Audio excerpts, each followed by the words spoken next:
पूर्वोत्तर भारतीय राज्य मणिपुर में दंगाई भीड़ ने कम से कम 6 लोगों की जान ले ली और 25 चर्चों को नष्ट कर दिया या जला दिया।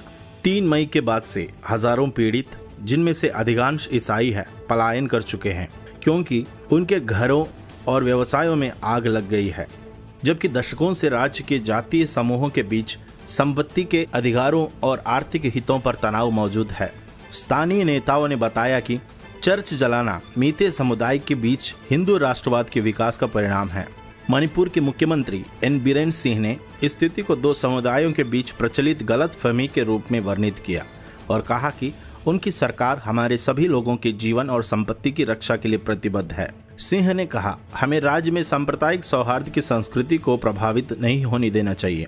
मणिपुर म्यांमार की सीमा से लगा हुआ है और मीतेई सहित विभिन्न प्रकार के जातीय समूहों का घर है, जो राज्य में एक संख्यात्मक बहुमत है और मुख्य रूप से हिंदू है, और विभिन्न जनजातीय समुदाय भी है जो बड़े पैमाने पर ईसाई है। मुख्य रूप से इम्फाल घाटी में स्थित एक क्षेत्र जिसमें मणिपुर की राजधानी भी शामिल है।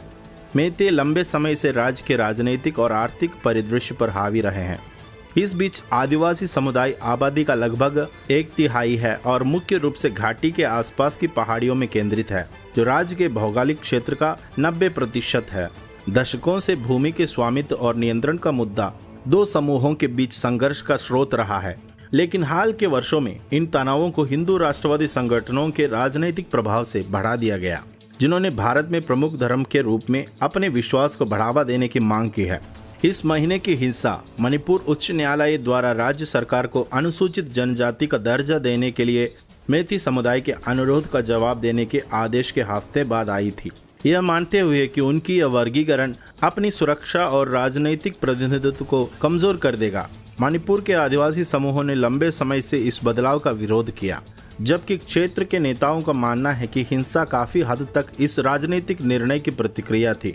वे इसकी क्रूरता और गंभीरता, विशेष रूप से चर्चों पर हमलों को भाजपा और आरएसएस के प्रभाव में वृद्धि के रूप में देखते हैं। क्षेत्र के ईसाई नेताओं ने बताया कि उनका मानना है कि यह हिंसा धार्मिक रूप से प्रेरित थी, और वे कहा कि इस नरसंहार में हिंदू मेती ने न केवल आदिवासियों से संबंधित चर्चों को जला दिया, बल्कि विशेष रूप से मेतेई ईसाइयों के चर्चों को भी जला दिया। उन्होंने अपने चर्चों को जलाकर अपने ही भाइयों को निशाना बनाया जो मसीह का अनुसरण करते हैं।